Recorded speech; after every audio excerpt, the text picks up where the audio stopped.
Well, keeping is the only job I ever know. I don't know nothing else. And my father was a keeper, so was my grandfather, and they must have loved the old job, too. They wouldn't have been here. They were here all their lives, and I've been here all my life, and I don't suppose if anybody was to offer me another job, I'd take it.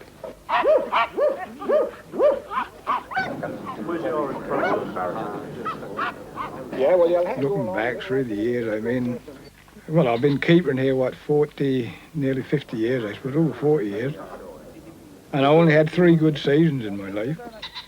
And I had a heck of a lot of bad ones. But I loved the job. I wouldn't do anything else if I could help it.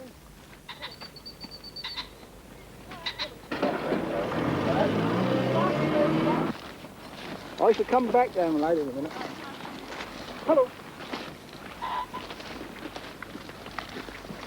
I should go round.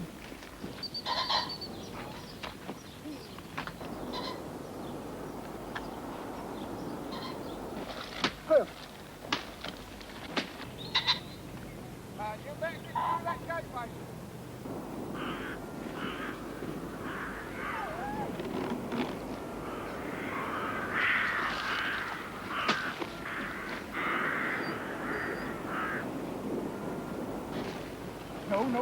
Few harvests can be so uncertain as the gamekeeper's.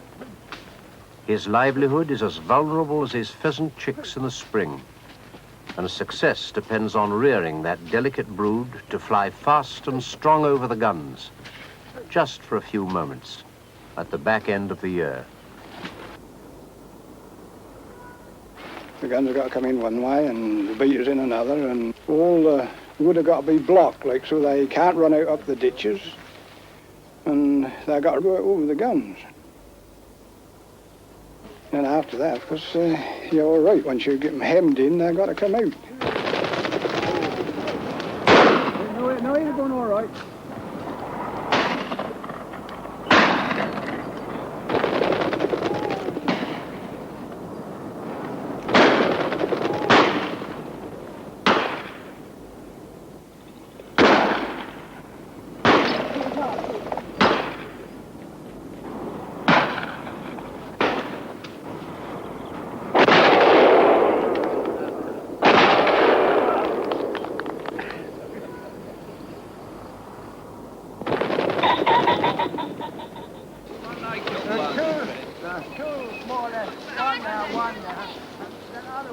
Once the first drive is over, the guns can relax while the dogs start to pick up.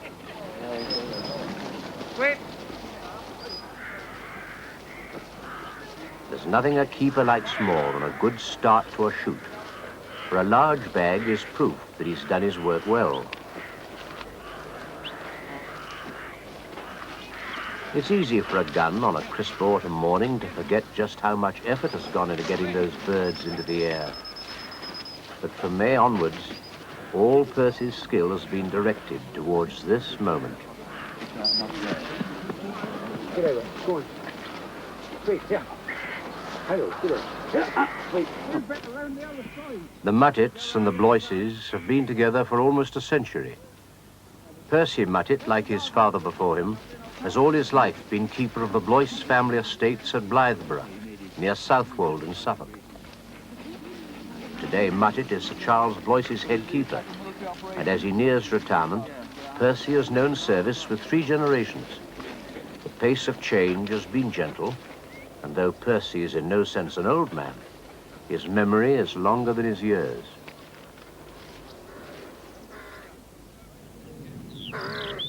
I spent all my childhood down in East Suffolk. Because I was the youngest of the family, I was 7 in our family. We never were much trouble, because that wouldn't do for us to be any trouble. Not my father, he was very strict, he was. That wouldn't do to come any nonsense with him. And I can first remember my father when he used to wear these old velvet suits and box-cloth buskins. All velvet, so no bushes or nothing, wouldn't make any noise on it. They could go through a hedge and you wouldn't hear them. Because his time of day, that wouldn't do to be without a keeper, because the poachers and one thing and another, that they had to be somebody here. So then, by him being a keeper, because that's what brought me into it. From his earliest childhood, birds and animals were part of Percy's being, and in a way that may seem contradictory, a paradox that many find hard to understand, Percy can both take life and respect it at the same time. I wander about and see where the foxes are and listen to them out at night. I hear them come out of the forestry, and I like to hear those things, though they do so much damage we have to kill them. They do more damage in one night than what the poachers used to do, they do. Percy has a countryman's quite straightforward approach to the problem of foxes, as he has with all life. Living as he does isolated out on the heathland, has developed in him the calm completeness of a man who has always had to draw on his own resources. And although his remote cottage existence may at first sight seem limiting, it has given him a happiness that many with far more opportunities would envy. I like the old place. I don't suppose I'd live anywhere else, but what I like about this old place is I can wander about here as I like. I never go anywhere. I never go off this day.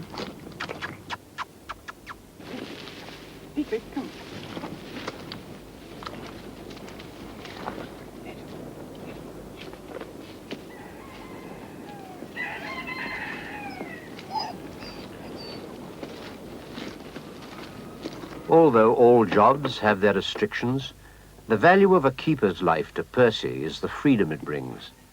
Within the general framework of his job, he can, on the whole, pace his day as he likes. Provided the shooting is good in the autumn, there's little else to answer for. But this, of course, is not to say that his life is not busy. Ironically, whatever one's thoughts are about shooting, an introduced bird like the pheasant just wouldn't survive naturally as part of our fauna were it not for the protection that keepers and shooting provide. And to this end, Percy has developed skills and an understanding of wildlife almost unconsciously since the days of his childhood.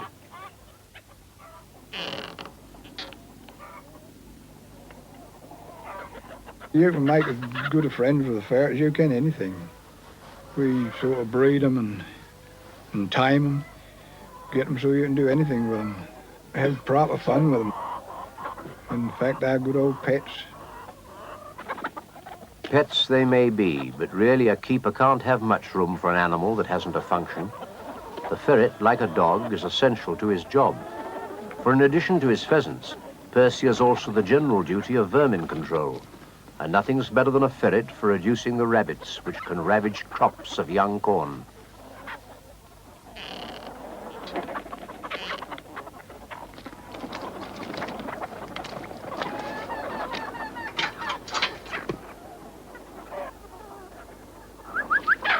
Well, when I got old enough to start keeping, the staffs were here. The staffs, they learnt us all about keeping. They could do anything. They could make pheasants walk back as they could. There wasn't much about vermin catching, but I didn't learn from old Joe Staff. Years ago, you see, they used to hang all the vermin up. They used to have certain trees in certain areas where they would, as they wandered around their traps, they used to hang everything up. All the jays, the crows, the jackdaws, the stoats, and rats and all, they used to hang up, so the trees used to be full. People, used to go and look at them, see what they had, see if there was no hawk hung on, because if there was no hawk hung on, you were in trouble. But my father never worried about the hawks. He never used to take any notice of them. He said, look after the stoats and the rats, and what little damage a hawk will do, you'll never notice that. Well, I never miss anything when I'm out walking. I see everything, or if not, I go by tracks. I'm a good tracker. I look out for all workings of different animals and that sort of thing, like the old coypoo when he had been past here on the sand and that sort of thing. But that's what I like doing better than anything, and that's why I like living here. I suppose that's out of the way, and there's all the wildlife around me.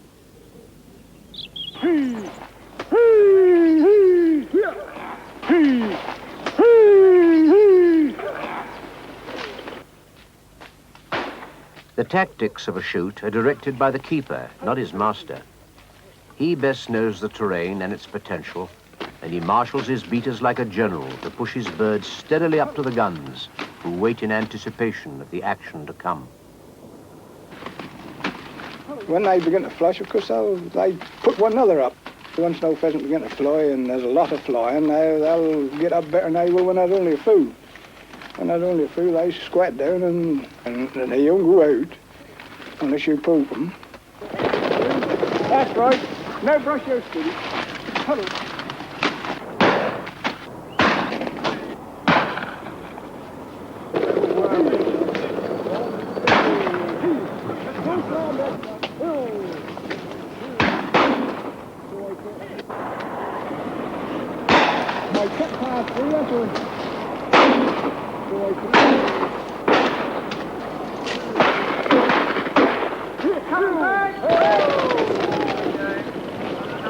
No, you're going all right.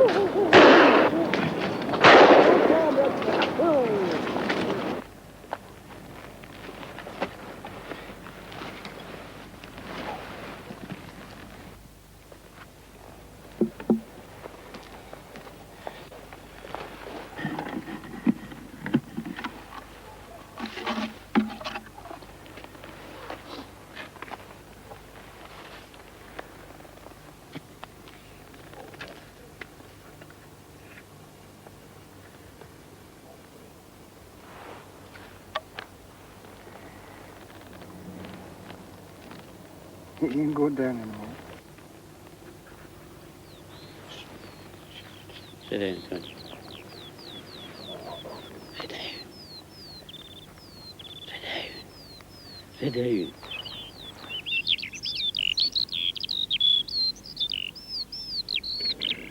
A bird's eye view of the heathland has altered considerably within 2 generations.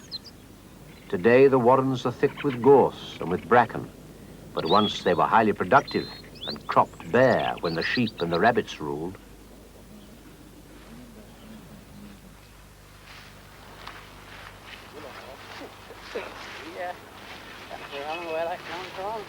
These heaths used to be alive with rabbits. There was hundreds and hundreds of rabbits. Well, I used to kill 40,000 rabbits off this estate when I was a youngster. Those shepherds, they used to catch 3 or 4 rabbits a day anyway. That's how they used to get their beer and tobacco money. Before the days of myxomatosis, the rabbit was highly prized as a crop. Rabbiting used to provide a very necessary supplement to an estate worker's income, and Percy can remember his father renting warrening rights off the farmers each season. The heaths, though, sustained sheep as well as rabbits, and as a boy, Percy often wandered about with the shepherds. Old Closh Alexander was the one what used to look most like a shepherd, but he used to wear an old smock, come down to his knees. He was no character, he was. And he used to stand on them old brick walks there all day long. I seen the icicles on his whiskers. And then when that was time to go home, he would say, "Coward!" and he'd walk off, and the sheep would follow him, and the dog used to walk behind the sheep. He never used to say much, but he was a good old shepherd, though. For Percy, there's not quite the same incentive to go rabbiting as once there was. Today, the rabbit has been reduced to vermin, and increasingly the fields of East Anglia are left to the hare.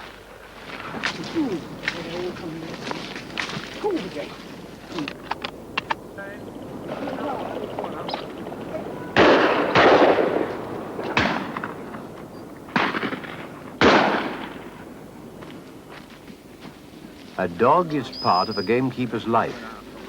In fact, the retriever is as important to a keeper as a collie to a shepherd, and there's hardly a day in the year when they're separated. Good boy. Hello.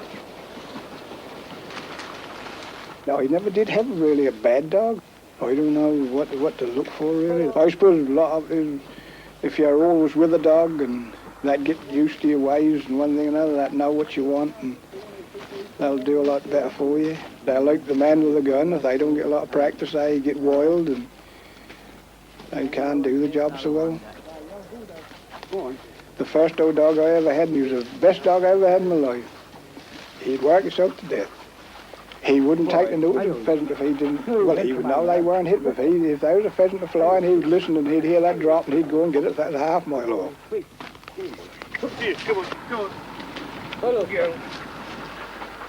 A day's shoot for a keeper is full of uncertainties, but despite all preparations, he can never guarantee good results.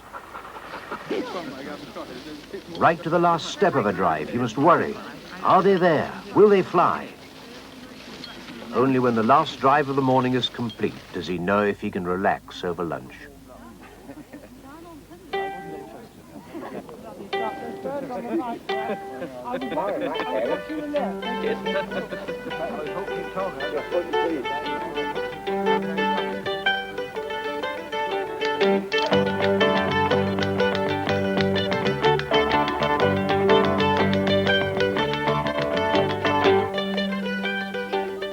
In Sir Ralph's time, when we used to stop for lunch, you see, he used to like to sit behind a haystack and have his lunch, and we all used to get somewhere under the wind, and because we'd sit and have our lunch, and we never used to get too near him, so all our tales and laughing and one thing and another disturbed him. But that was a lovely lunch. I used to have an old onion. The beaters used to bring an onion with the bread and cheese, and I used to enjoy that as much as I did the day shooting.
Percy's beat on the Blyth estate goes down to the southern shore of the Blyth, where ever since his childhood he's enjoyed hours of relaxation. This estuary running down to the sea at Southwold is one of the last untouched parts of East Anglia to have retained its natural loveliness. Trading wherries no longer ply up the river with corn and coal for Halesworth. Now the river is simply left to the birds.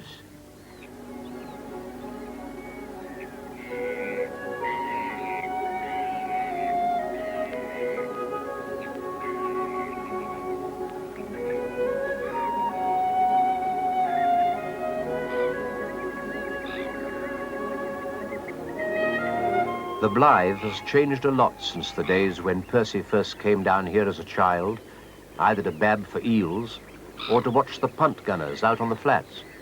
In recent years, the river has become master of the marshes.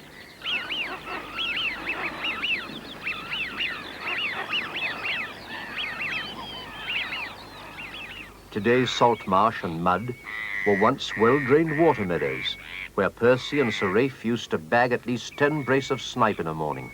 But now the grassland has reverted to mud. There's been a change in the wildlife. Shelduck paddle where cattle once trod. In fact, this bird probably first saw life in the bracken behind Percy's home on the heath. And each summer the tracks on the estate are full of young ducklings, being led by their parents through the woods down to the security of the river.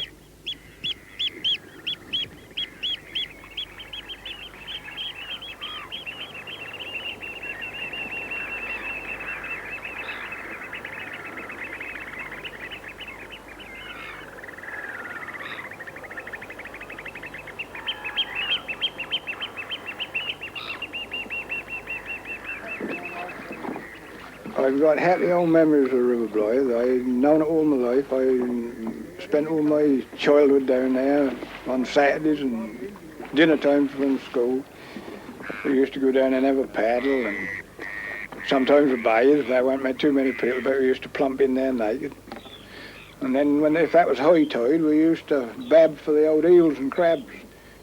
We used to have some good old times down there, always late back to school.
As well as the river, woodland and heath, the Blyth estate includes acres of marshland.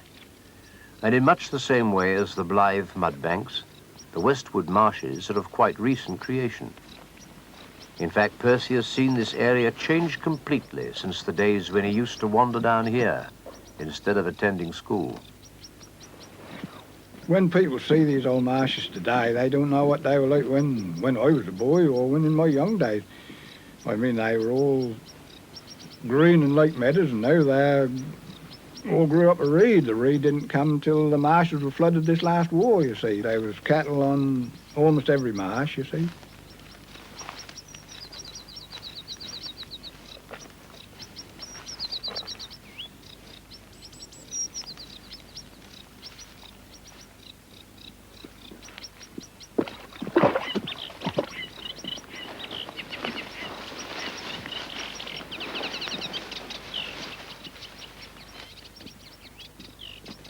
And of course this old mill was made to pump the water off. That wasn't made for grinding any corn. The mill used to work the paddles, pump the water through the sluice. And when there was no wind, sometimes the marshes used to get a little bit flooded. And when there was about 4 or 5 inches of water on the grass, the widgeon used to come in.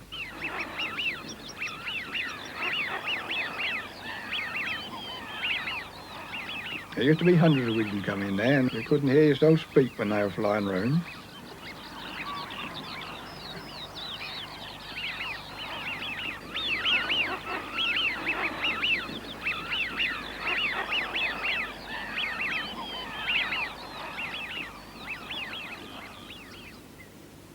curlew, lean of fat, carry a shilling on his back.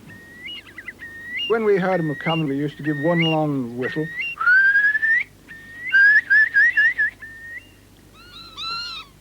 There was hundreds of plovers then, well, thousands. All the plovers' eggs used to be sent down to the hall. The first lot, I think they used to send them to the King, King George, that was then, I suppose. And my mother used to have to pack them in rows of moss because the plovers' eggs, they would soon break.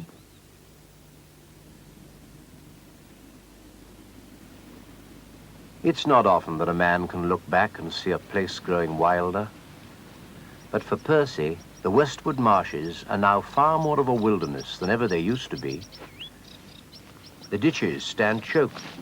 The neat gateways and bridges have rotted. But the change is in no sense all loss, for a sanctuary has grown from the farmland. And Percy, who even as a child was closer to wild things than most other boys, has found his happiness in these surroundings. His pleasure is in watching the changing light of the heathland, or a harrier quartering the reed beds, or in seeing the wild Buick swans as they fly into the Blyth estuary from the north.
The marshlands may have grown wilder, but on the arable it's quite a different story.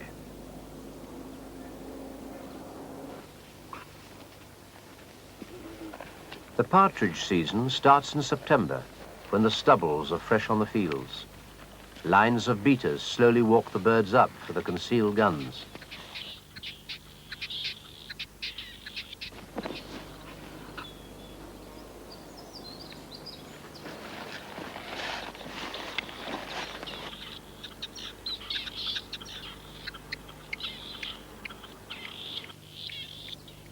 Back in the 30s, they'd get 3,000 partridges a year off this farmland. But as agricultural methods have improved, so has the partridge declined. They say a new way of farming and one thing and another. I don't know how long that'll go on. That wild game, that's the right way you rear it, but ours is all wild stuff. I cut the corn with combines, 3 combines in the field, they're going as fast as I can go, and then as soon as ever that's done, I set fire to the straw, burn all the stubble, you see. And I'm afraid that's going to do away with the partridges in time.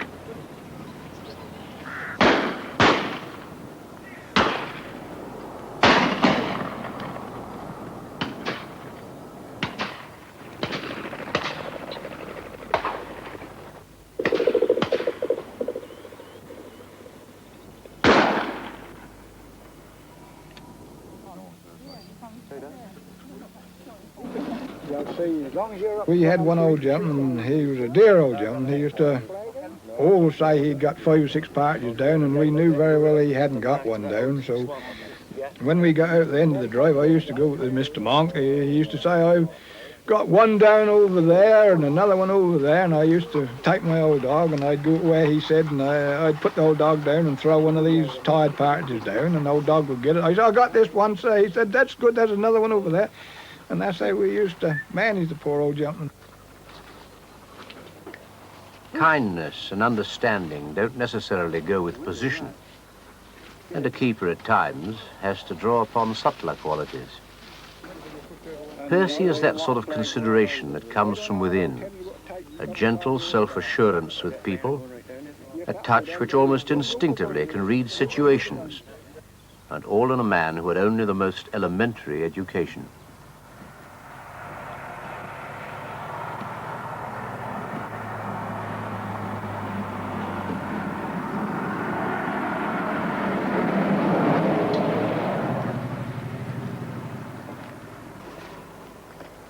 Well, I spent all my school days at Blyth School.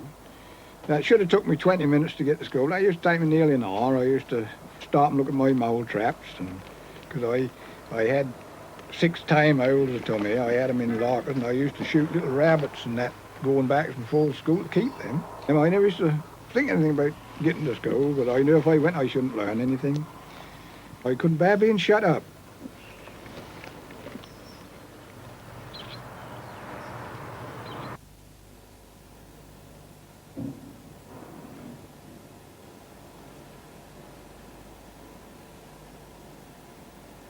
Blyth School is now closed. For Percy and for countless others, it has served its purpose. No doubt a well-equipped comprehensive school has taken over. But one suspects that even if Percy had been offered the chance of a fuller education, his mind would still have wandered in the woods and fields. To Percy, an understanding of the order of life has been worth far more than any formal education. When I was here, that's a lot of years ago, and I can remember where I used to sit, and there used to be another boy sat with me, old Searchville Road. We used to call him Newton, and we used to copy off one another, so between the times we never got anything right. I weren't much of a scholar, I weren't, but the boys who I used to come to school with, Leslie Piper and Dolly Piper and all the Pipers, they were good scholars, they were. I was very friendly with Leslie Piper. He was my best friend, really. I used to go up there and play with him on a Saturday, and he used to say to me, don't you want to learn anything, Bob? I said, no, only how to catch rats and stoats. I don't want to know anything as long as I can write my name. I hadn't got no interest in it, that was the trouble. Percy always reckoned that he learnt more going to school than at it. But even if he had been a scholar, it probably wouldn't have made a lot of difference. Like most ordinary country boys of his generation, he was born to follow his father. As an estate worker ever since, his has been a simple existence, and Percy has gained in strength because of it. He's had to make his pleasures, rather than like most people who just purchase them. Above all, he has enjoyed his work with the contentment of a man who, in a quite uncomplicated way, has been happy with life.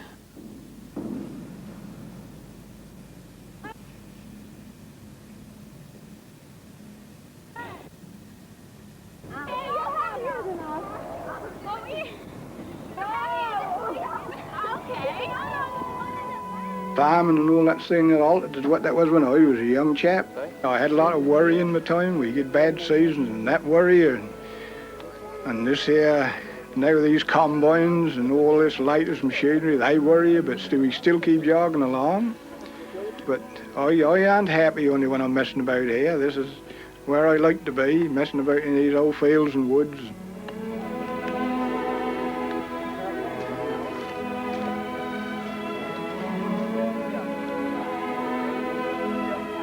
I like this old fending about here. I was born here and I know every inch of it. And if I left here, I suppose I shouldn't know. I should be like a fish out of water.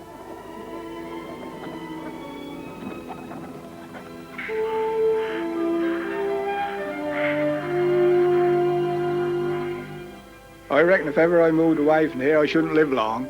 On my own, that's how I like to be lonely. I like to watch the birds and wander about.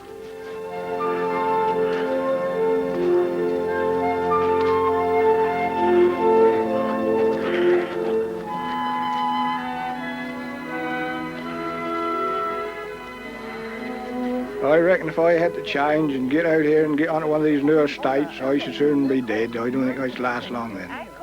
I reckon they'd have to clamp me up.